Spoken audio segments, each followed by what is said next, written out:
আলাইকুম রহমতুল্লাহ বারকাতুহ। আসসালামু আলাইকুম রহমতুল্লাহ বারকাতুহ। সম্মানিত দর্শকবৃন্দ, সকল প্রশংসা আল্লাহ রব্বুল আলমিনের জন্য এবং তারপরে তার প্রেরিত দূত হজরত মোহাম্মদ সাল্লাল্লাহু আলাইহি সাল্লামের প্রতি অগণনভাবে বৃষ্টির ন্যায় রহমত বর্ষণ হোক। আল্লাহুম্মা সাল্লি আলা আল্লাহুম্মা বারিক আলাই। আজকে আপনাদের সামনে যে বিষয়টি বলবো বলে ইচ্ছা পোষণ করেছি সেটা হচ্ছে ওয়েস্ট বেঙ্গল স্কুল সার্ভিস কমিশনের চাকরির পরীক্ষা দিয়ে যারা এখন রেজাল্টের অপেক্ষায় আছেন, ইসলামী শরিয়া অনুযায়ী তাদের জন্য কিছু করণীয় বিষয় রয়েছে, সে বিষয়ে আমি আপনাদের সামনে আলোকপাত করব। তো চলুন শুরু করি। রেজাল্ট বের না হওয়া পর্যন্ত করণীয় 1 নম্বর হচ্ছে আল্লাহর উপর ভরসা করা, আল্লাহর উপরে তাওয়াক্কুল করা, সম্পূর্ণভাবে আল্লাহর উপরে তাওয়াক্কুল করা। পরিশ্রম করার পর এখন ফলাফল আল্লাহর হাতে, এটা ভেবে নেওয়া এবং এটা বিশ্বাস করা। আল্লাহ তাআলা বলেন, যে আল্লাহর উপর ভরসা করে আল্লাহ তার জন্য যথেষ্ট। সূরা আত-তালাক 3 নম্বর আয়াত। 2 নম্বর হচ্ছে বেশি বেশি করে দোয়া করা। পরীক্ষার ভালো ফলাফলের জন্য বেশি বেশি করে দোয়া করা, বেশি বেশি করে আল্লাহ রাব্বুল আলামিনের কাছে ইস্তিগফার করা, দোয়া করা। রাসূলুল্লাহ সাল্লাল্লাহু আলাইহি সাল্লাম বলেছেন, দোয়া হলো ইবাদতের মর্ম। তিরমিজি। বিশেষত নামাজের পরে, তাহাজ্জুদে আর মায়ের দোয়া নেওয়া খুব উপকারী। মায়ের দোয়া নেওয়ার চেষ্টা করতে হবে।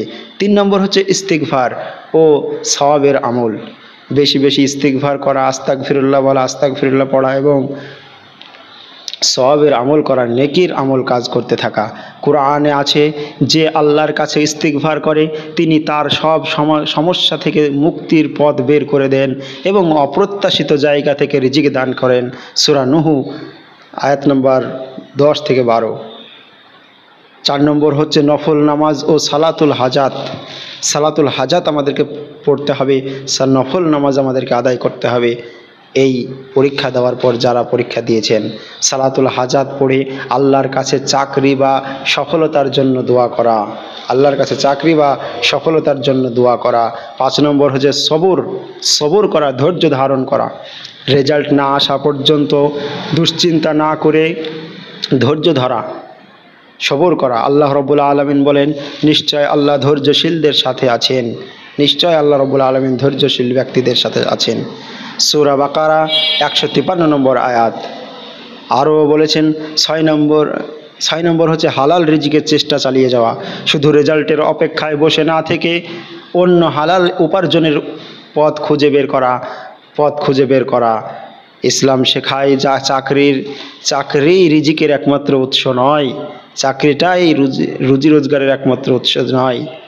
রিজিক আল্লাহর কাছ থেকেই আসে, রিজিক আল্লাহর কাছ থেকে আসে। আল্লাহ রাব্বুল আলামিন রিজিক দেন।